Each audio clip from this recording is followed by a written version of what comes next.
पुंडलीकवरदा हरिविठ्ठल श्री ज्ञानदेव तुकाराम सद्गुरु समर्थ त्र्यंबकानंद महाराज की जय। माऊली ज्ञानेश्वर महाराज की जय। जगद्गुरु तुकाराम महाराज की जय। श्री गुरुदेव दत्त। अधश्चोर्ध्वं प्रस्तुता तस्य शाखा गुणप्रवृद्धा विषयप्रवालाः अधश्च मूलानि अनुसन्ततानि कर्मानुबंधीनि मनुष्यलोके। 15व्या अध्यायातला हा दुसरा श्लोक आहे।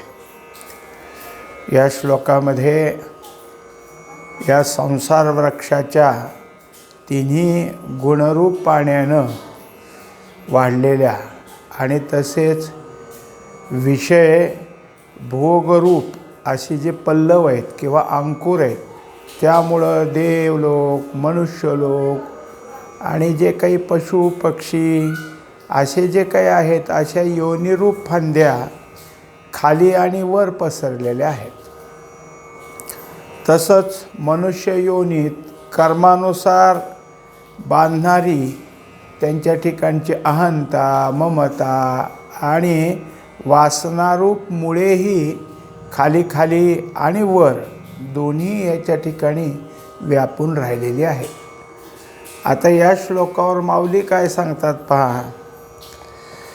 मग ययाची प्रपंच रूपा अधोशाखिया पादपा डहाळिया जाती उमपा जाती उपमा ऊर्ध्वाही उजो।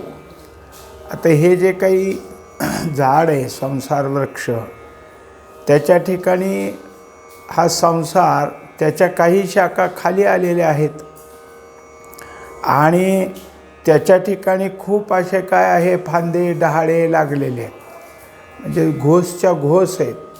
शिवाय काही अशी गोष्ट आहे की त्या वरही जाणाऱ्या फांद्या आहेत आणि अधि फाकली डाळे तिये होती मुळे तयाही तळी पगळे वेल पालवू। आता जे काही खाली आलेली आहेत मुळं, त्यांना जसे फाटे लागलेले आहेत, पण त्यांच्या ठिकाणी काही मुळं लागलेली आहेत आणि ते जे काही मुळं आहेत त्यांच्या ठिकाणी जसा वेल असावेत, वेलाची कशी जाळी तयार होते तसं त्यांच्या ठिकाणी सगळं बनलेलं आहे। आईसे जे आम्ही म्हणितले उपक्रमी तेही परिसे सुगमी बोलो बोली सांगो। आता मागं आपल्याला हा थोडासा काय आहे गोषवारा दिलेला आहे की या प्रकारच्या फांद्या खाली आलेल्या आहेत, वर गेलेल्या आहेत। आता त्या कोणत्या कोणत्या प्रकारानं खाली आल्या ते सगळं आम्ही तुला सांगतो। तरी बद्धमूळ अज्ञाने महदाधिक शासने वेदांची थोरवणे घेऊन या। याच्यात मुख्य काय आहे तर अज्ञान हे मूळ आहे, त्यापासून हा सगळा जो काही वृक्ष निर्माण झालेला आहे। त्याच्यात पहिल्यांदा काय झालं, हे महत्त्ववादी ही जी काही निर्मिती झाली त्यापासून सगळी व्यवस्था मांडली गेली आणि त्याच्यातच हे जे काही आहे वेदांनी सांगितलेले अशी जी काही थोर वनं, मोठमोठे असे संसार वृक्षाचे सगळे मोठे दांग म्हणजे अरण्य हे निर्माण झालेले आहेत। परी आधी तव स्वेदज जारज उद्भिज मणिज हे बुडोनी महाभुज उठती चारी। आता त्याच्यासाठी कसे हे फांद्यात काय काय त्या फांद्यांचं खाली येण्याचं आणि त्याला काय कोणता प्रकार हे खाली आलेला हे सांगत असताना त्यात ते सांगतात की पहिली स्वेदज, दुसरं जे आहे ते जारज उद्भिज आणि दुसरे त्याच्या पुढं आहे ते अंडज असे जे काही असणारे प्रकार आहेत सगळे, हे सगळ्या त्या असलेल्या वृक्षात, संसार वृक्षाच्या ठिकाणी मोठमोठ्या फांद्या आहेत. ह्या मुख्यतः हा संसार या 4 योनीमध्येच आहे. त्यामुळे हेच मुख्य त्याचे फांदे आहेत. हेच त्याच्या झाडाचं जे काही वाढ आहे त्या वाढीला हेच आहेत. यया एकेकाचेनी अनगटे 84 लक्षधा फुटे ते वेळी जीवशाखी फाटे सैंग होती. आता या मुख्य झाल्या 4 आणि 4 खाणीपासून पुन्हा जे काय आहे ते त्याच्यात 84 लक्ष फाटे झाले. प्रत्येकाच्यात काही एकाच ह्याचं झालं नाही, ह्याच्यात त्याच्यात मिळून 84 लक्ष हे सगळं आहे. आणि मग त्यातून जे जे काही जीव आहेत त्या जीवापासून पुढं जी काही असणारी ही सगळी सृष्टी फाटे, म्हणजे ते फाटे वाढत चालले, त्या फांद्या वाढत चालल्या. सैंग होती म्हणजे जसा एखादा डेरेदार वृक्ष असावा खूप मोठा, की कितीही त्याच्याखाली सावली आणि केवढंही मोठं आहे त्या झाडाचा व्याप, तसं हे सुद्धा झाड एवढं मोठं आहे. अशी झाडं दुसरीकडं कुठं बघायला मिळायची नाहीत, असं असणारं हे. आणि हे सगळं असं वाढत चाललेलं आहे. प्रसवती शाखा सरळिया नाना सृष्टी डहाळिया आड फाटती माळिया जातीची या. आता एकंदरीत काय झालं तर हे फांद्या तर आहेतच आणि त्यावर आणखीन सरळ सरळ सरळ फुटवे फुटत चाललेले आहेत. या सगळ्यात केवढा तरी हा संसार वृक्ष म्हणजे हे जीवसृष्टी कितीतरी निर्माण होत चाललेली आहे. आणि या सगळ्यामध्ये इतकं झालं आहे की जसं एकावर एक म्हणजे माळ कशी एक मणी दुसरा मणी तिसरा मणी ओवला जातो, तसं हे सगळं ओवलंच गेलेलं आहे, माळेसारखं झालं आहे. एक माळ जशी अनेक मण्याची असते, आपण काय आहे 108 मण्याची माळ म्हणतो, पण अनेक मण्याच्या जशा मोठमोठ्या माळा आहेत तसं हे सगळं त्या माळेसारखा विस्तारित झालेलं आहे. स्त्री पुरुष नपुसंके हे व्यक्तिभेदाचे टके आंदोळिती अंगिके विकार भारे. आता ह्या सगळ्यामध्ये सगळ्याच प्राण्यामध्ये काही स्त्री प्रकारचे आहेत, काही पुरुष प्रकारचे आहेत आणि काही नपुसक आहेत.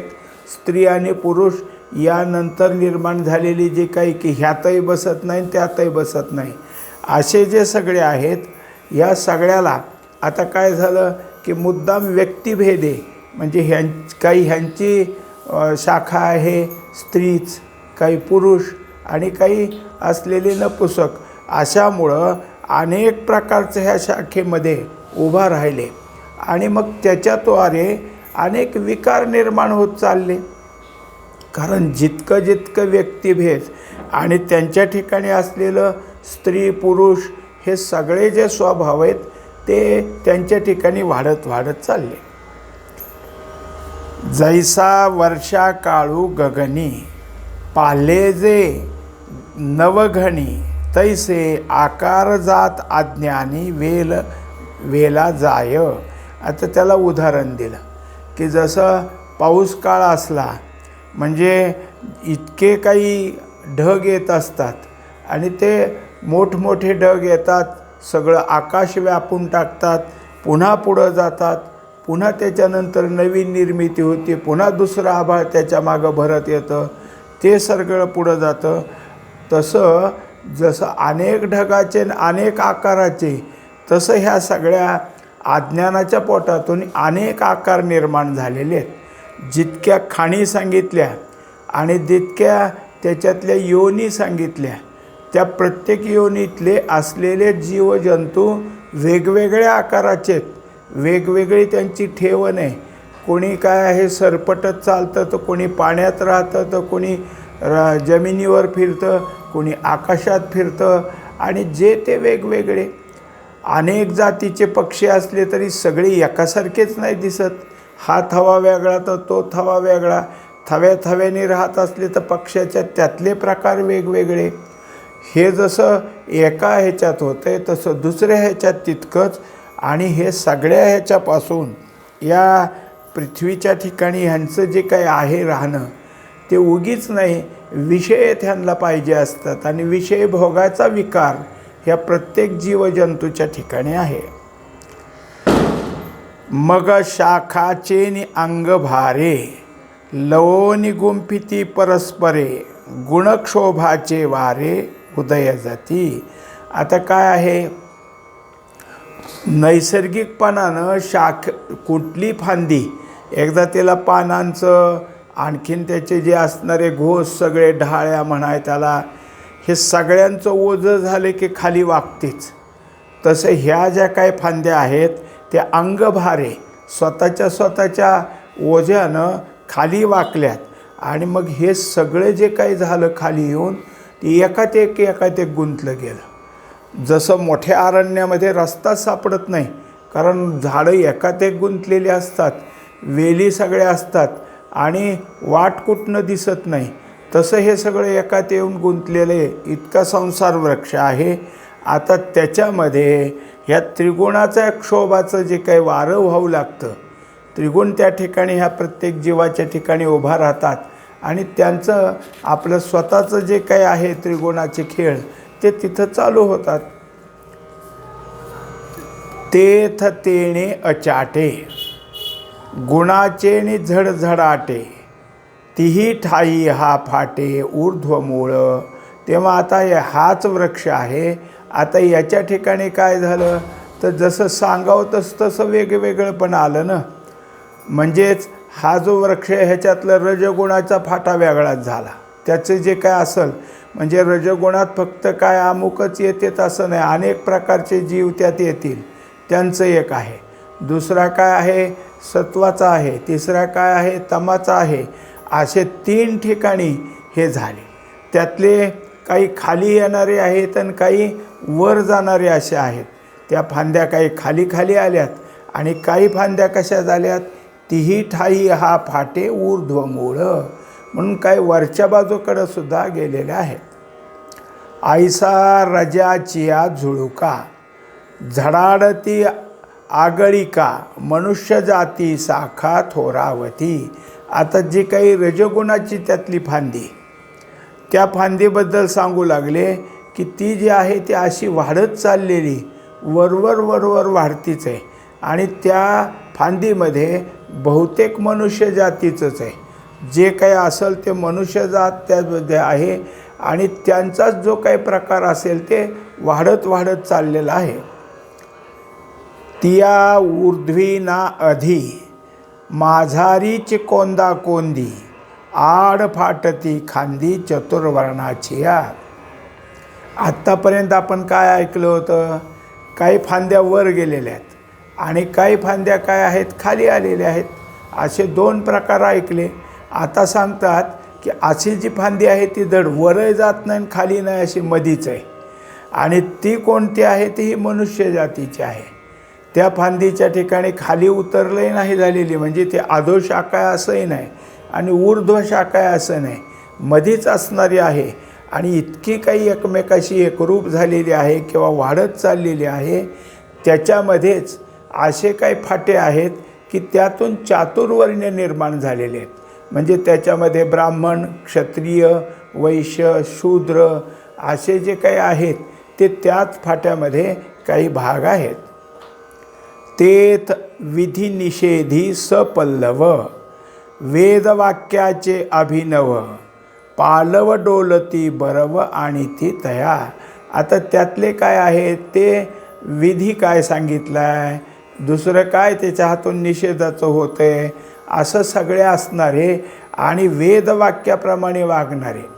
त्याच्यामुळं त्याच सगळ्या पानं फुलं ही जी त्या शाखेला लागलेली आहेत ते आहेत. आणि त्यांच्याकडून या सगळ्या विधिनिषेधाचे जे कर्म होत आहेत त्यातून त्या फांदीला 7 डोल येतो आहे. ती फांदी त्या प्रकारानं डोलत आहे. अर्थ कामू पसरे, अग्रवणे घेती थारे, तेत क्षणिके पदांतरे इह भोगाची. आता याच्यात काय होतं, मुख्यतः मनुष्यामध्ये दोन गोष्टीच आहेत की जसं काय आहे की आपण पाहतो मिळवायचं, इतकं मिळवायचं आणि ते साठवायचं, आणि दुसरी गोष्ट आहे भोगायचं. म्हणजे काही कायला काय मिळवायचीच हौस असते आणि काही कायला नुसतं भोगायचंच. मग कमी पडलं तर इकडून तिकडून आणायचं पण भोगायचं, आणि जे साठवतात त्यांना कदाचित भोगायला कमी पडलं तर पडलं पण साठलं पाहिजे. हे दोन्ही गोष्टी यांच्याकडे आहेत. आणि त्याप्रमाणे मग काय तसंच त्यांनी दाखवलं. अर्थ म्हणजे गोळा करणं, सांभाळून ठेवणं, आपल्याजवळ त्याचा संचय करणं, हे त्याच्यासाठी आहे. आणि दुसरी गोष्ट काय आहे, कामना. मग यातलं दोन्ही प्रकार या ठिकाणी दाखवले. आता त्याच्याकरता दाखवतात की जितकी कामना आहे त्याच्यात त्या कामनेला असं नाव देतात की आशा. म्हणजे ती कामना जास्त आहे तर त्यात आशाच आहे. आशेमुळं हे मिळवू ते मिळवू असं तो काय आहे पुढं जात असतो. आणि अर्थ ह्याच्यामध्ये काय पाश, जे काय आणले गोळा करून ते त्यात गुंतून राहिला. ते घरात जरी असलं आणि हा मनुष्य कुठं बाहेर गेला किंवा बाहेर परगावी गेला तर घरात कुठं ठेवले तेच आठवत राहतो. नीट ठेवलं आहे का, कोण हात लावल का, म्हणजे तो तिथंही गेला तरी या सगळ्या असलेल्यामध्ये पाशातच आहे. हे सगळी आग्रवणे म्हणजे ह्याचे जे काही आहेत की जसं शेंडे वाढत जातात फांद्यांना आणि तसे तसे वाढत चाललेले आहेत. हे सगळे मोठे मोठे होत ही लोकातल्या भोगाची जी काही असतील तेवढ्या सगळ्या इच्छा निर्माण करून हा मनुष्य देह त्याचं भोगण्यामध्ये गुंतून गेलेला आहे. तेथ प्रवृत्तीचे निवृद्धी लोभे खाकेर जती शुभाशुभे नाना कर्माचे खांबे नेणो किती. आता हे सगळं मिळवणं आहे खरं झालं, भोगणं आहे, पण नुसतं एक आहे ह्याच्यामध्ये शरीर खर्च होतं आहे ना, शरीराची सगळी ऊर्जा खर्च होती. त्यामुळं तो मनुष्य करत राहतो आणि केलेलं भोगत राहतो. पुन्हा आपल्यासाठी मिळवतो आणि बाकी आपले संबंधित आहेत त्यांच्यासाठी मिळवतो. आपणही भोगतो आणि सगळ्याला भोगायला मिळावं ह्याची चिंता करतो आणि तेही सगळं त्याचं करतो. त्यामुळं त्याचं शरीर झिजत जातं आणि हळूहळू करत त्याचं शरीर शेवटी जर्जर होऊन नष्ट होतं. त्याच्याकरता त्यांनी सांगितलं की खाकेर जती, म्हणजे जसे त्या फांद्या आता संपल्या मग त्याच्यामध्ये हा कशाने झालं, असं काही त्याच्याकडून शुभकर्मही झाली आणि काही अशुभकर्मही झाली. पण करून जे दमछाक झाली त्याची, त्या दमछाकीमध्ये त्याच्या ठिकाणी प्रवृत्ती तर संपली नाही. कारण कोणी तुम्ही आम्ही मनुष्य असेत की कितीही मिळवतो, अगदी जीव जाईपर्यंत मिळवतो, पण तेच जतन करून ठेवतं की हे मिळवायचं राहिलं म्हणून पुन्हा जन्माला येतो. कारण ते जे काही आहेत वासना त्या सोडून दिल्या नाहीत. मग त्याच्यात ज्या काही वासनेची अहंकार आहे, ममता आहे आणि वासना आहे, ह्या सगळ्या त्याला परत एकदा जन्माला येतात. म्हणून मग नाना कर्माचे खांबे नेणो किती, असं करत त्या सगळे फांद्या पडतात पण नवीन येतात. सतत त्या ठिकाणी आहे. आपल्याला बहुतांशी काय आहे, झाडाची पानगळ दिसते, पानं गळून पडली नवीन आली, पण या झाडात फांद्या गळून पडतात आणि दुसऱ्या येतात. हे झाड असंच आहे की ह्यातल्या फांद्या गळून पडल्या की दुसऱ्या फांद्या त्याच्या ठिकाणी उभा राहत आहेत. तेवीची भोग क्षये मागिली पडती देहाची बुडसळे तव पुढा वाढी पेले नव्या देहाची. आता त्याच्या ठिकाणी एक आहे की हे सगळे भोगत होता पण त्या भोगाला क्षय. याचं कारण की सगळेच जे मनुष्य आहेत ते प्रारब्धात बांधलेले आहेत. त्यामुळं प्रारब्धात त्याच्या प्रारब्धाप्रमाणे काय भोगायला येईल. आपण काय करतो, मत्सर करतो, त्यांना का तसं आहे बघा, त्यांना कसं खायला मिळतं आहे, त्यांच्या अंगावर कपडे कसे आहेत, इकडं तिकडं कसे फिरतात, काय त्यांच्या ठिकाणी सगळं चाललं आहे, आम्हाला का कमी पडतं. आता हे दोघात कमी का पडतं याचं कारण दोघांमधलं प्रारब्ध वेगवेगळे. एकाच्या प्रारब्धात हे सगळ्या प्रकारच्या भोगाचं सुख आहे आणि एकाच्या प्रारब्धात भोगाचं सुख नाही, पण दुसऱ्याला कसं मिळतं ह्या दुःखाचं भोग आहे त्याच्याकडं. आता जे असेल ते असेल आपल्या नशिबाप्रमाणे असं म्हणून तोच त्या ठिकाणी काय आहे की आपली अंतःकरणाची स्थिती स्थिर ठेवत नाही, उलट उलाढाल करतो. हे सगळे भोग जसं जसे गळून पडतात, वर जसं सांगितलं तसं प्रारब्ध भोगून भोगून काय करायचं, क्षय म्हणजे संपायचं. आणि प्रारब्ध सांगता आता ठीक आहे तू ह्या जन्मापुरतं मी तुझ्या मागं होतो, पण तुझं संचित नाही संपलं आणि तू निर्माण केलेलं तुझं जे काय आहे क्रियामान तेही नाही संपलं, म्हणजे तुला यावंच लागेल परत.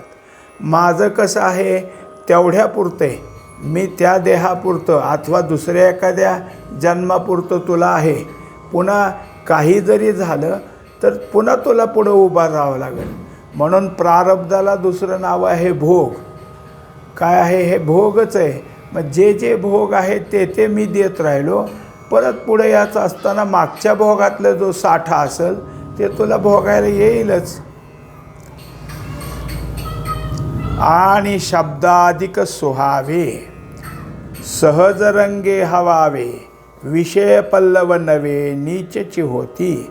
आता असं आहे की कोणती गोष्ट झाली, जसं बाजारात आपण गेलो, भाजी बाजार असू द्या नाहीतर आणखीन कोणताही बाजार असू द्या, तो जो विक्रेता असतो तो गप्प बसत नसतो. घ्या घ्या हे चांगलं आहे, फार हे चांगलं आहे. असंच आहे तसंच म्हणजे पुढच्या गिरायकाला आपला माल किती चांगला आहे हे समजून सांगतो. तुम्ही जर आता नाही घेतलं तर तुमची संधी वाया जाईल आणि हिथं नाही घेतलं तर दुसरीकडे घेतलं तर तुम्ही फसाल.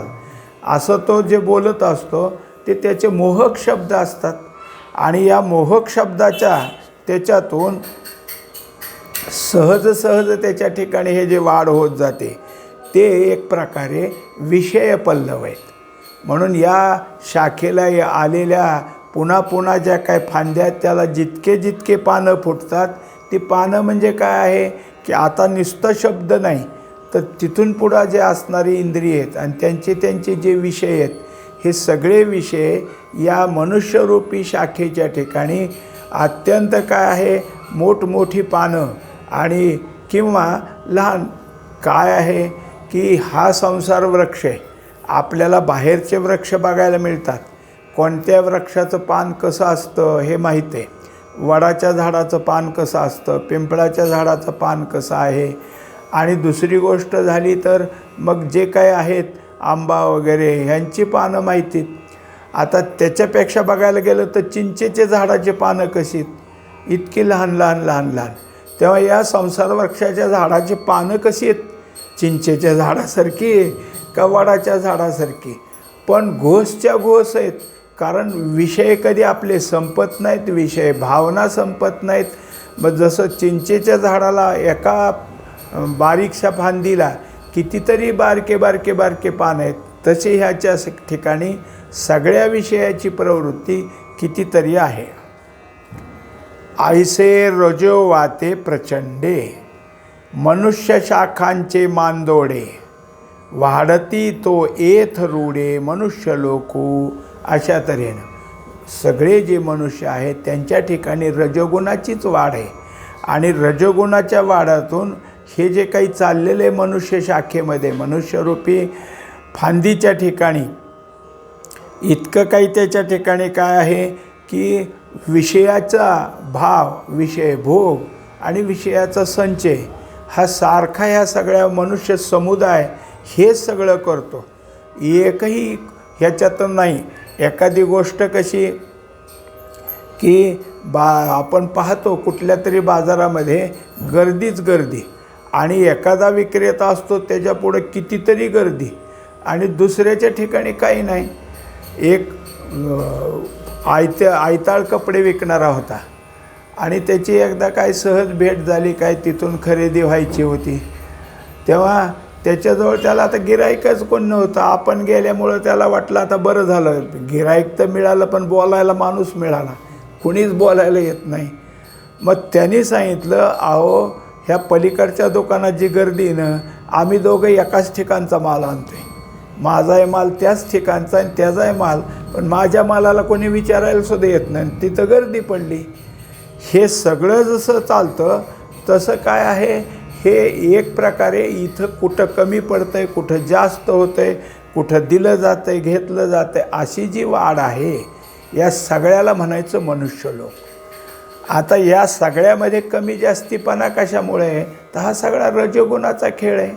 रजोगुण काय करतो, आहे त्याला किती आहे आणि किती असलं तर अजून असावं म्हणून तो बसतो, आणि ज्याला नाही त्याला कधी येईल म्हणून तोही वाट पाहतो. दोघंही त्यात आहेतच. अशा तऱ्हेने हे रजोगुण सतत आशेच्या मागं लागणार आहे. रजोगुणाचं मुख्य काय असेल तर तुमच्या ठिकाणी आशा वाढवून देणं आणि ते कशी त्याच्या ठिकाणी वाढतच राहील हे पाहणं. असा जो आहे या सगळ्या आत्ता सांगितलेल्या पूर्ण असलेल्या विचाराला मनुष्यलोक असं म्हटलेलं आहे. तैसाची तो रजाचा वारा, नावेक धरी ओसरा, मग वाजो लागे घोरा तमाचा तो.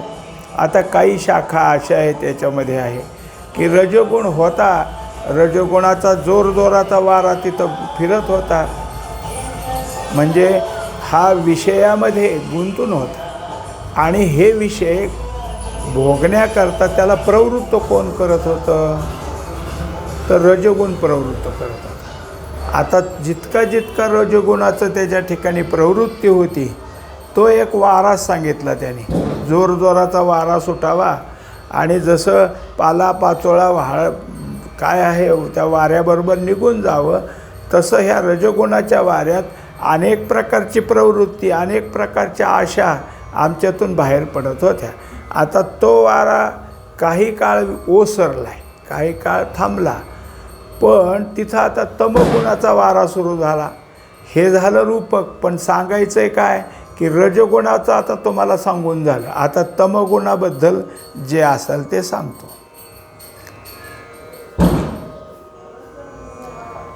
ते दवा याच मनुष्य शाखा, नीच वासना आदी देखा, पाले जाती ढाळूका कुकर्माची. आता हे सुद्धा मनुष्य लोकातलाच आहे. पण अगोदरचे जे होते की त्यांना एखादी गोष्ट पाहिजे असेल, एखाद्या मनुष्याला एखाद्या विषयाची आवड आहे आणि तो विषय मिळवायचा आहे पण मिळत नाही म्हटलं तर तो देवाकडे जाईल, नवस करील, पूजा बांधेल, काहीतरी करेल. हे काय झालं, त्याच्या ठिकाणी थोडंफार विधीला धरून तरी आहे, विषयच भोगायचं पण विधीच नाही. आता तमाच्या ठिकाणी तमगुण जिथं आहे तिथं तो मनुष्यच आहे, पण त्याच्या ज्या वासना आहेत त्या पूर्ण करण्याकरता तो निषेधाचा मार्ग धरेल. मग त्याच्याजवळची वासना आहे त्याच प्रकारची, वासनेत सुद्धा शुद्ध असा तऱ्हेचा भाव नाही, आणि त्या सगळ्या त्या असलेल्या खालच्या प्रकारच्या वासना, त्याच्यातून जे काही होत असेल ते कर्म, त्याला कुकर्म असं म्हटलेलं आहे. म्हणजे आपल्याला एखादी गोष्ट मिळत नाही असं दिसलं तर दुसऱ्याला मिळू द्यायची नाही, आपण तर नाही मग दुसऱ्याचंही नुकसानच करायचं. हा जो काही त्याचा चाललेला आहे हा कुकर्माचा भाग आहे. म्हणून हे जे काही तमगुणे आहेत त्यांच्या ठिकाणी आता जर काही असेल तर असा निषेध मार्ग सुरू झाला. अप्रवृत्तीचे खनवाळे, फोक निगती सरळे, घेत पान पालव डाळे प्रमादाची. आता त्याच्याकडं जे काही निर्माण होतं आहे ही वास्तविक पाहता प्रवृत्तीच आहे, पण चांगल्या प्रकारची नाही म्हणून त्याला अप्रवृत्ती म्हटलं. म्हणजे नकारार्थी अप्रवृत्ती नाही, अप्रवृत्तीच आहे, पण ती कशी आहे की जे करू नये अशा प्रकारची प्रवृत्ती नसावी, अशा प्रकारची आशा नसावी, पण त्याच्या ठिकाणी ते उभा राहते. मग दुसऱ्याला कसं दुःख देता येईल याच प्रकारचे सगळे विचार असतात. त्याच्यातून निघालेल्या काही या तमगुणाच्या ज्या वाढलेल्या फांद्या आहेत त्या ठिकाणी जेवढे काही पानं फुलं लागलेले आहेत त्या सगळ्यामध्ये प्रमादाची, म्हणजे त्याच असं काही झाडं आहेत बाहेरसुद्धा जंगलामध्ये अशी दाखवतात, कधी कधी आपल्याला पाहायला मिळतं की ते पान असतं आणि त्याच्यावर एखादा कीटक येऊन बसला, मुंगळा म्हणा, त्याच्यापेक्षा मोठा म्हणा, काय असेल, ते पान आपोआप गुंडाळतं आणि गुंडाळलं म्हणजे पुन्हा पुडी बांधल्यासारखं होऊन त्यातलं जे काही कीटक आहे तो नष्ट होतं की पान पुन्हा उघडतं. म्हणजे जे जे काही पान आहेत त्यांच्या ठिकाणी सुद्धा अशी अप्रवृत्ती, अशा प्रकारचा विचार आहे. तसंच यांच्या ठिकाणी सुद्धा तेच आहे. म्हणून यांच्या हातून जे जे काही होत असेल त्याला म्हणतात प्रमाद. प्रमाद म्हणजे यांच्याकडून चुकीचंच काही असेल, अंतःकरणातला विचार तोच, कर्मही तीच आणि फळही त्याच प्रकारची भोगायची इच्छा, असं ह्या आता तमगुणाचं आहे. आणि त्याच्यातून त्यांची जे जे काही कर्म होत असतील ते आपण आता पाहिलेले आहेत. पुंडलिक वरदा हरी विठ्ठल श्री ज्ञानदेव तुकाराम सद्गुरु समर्थ त्र्यंबकानंद महाराज की जय. माऊली ज्ञानेश्वर महाराज की जय. जगद्गुरु तुकाराम महाराज की जय. श्री गुरुदेव दत्त.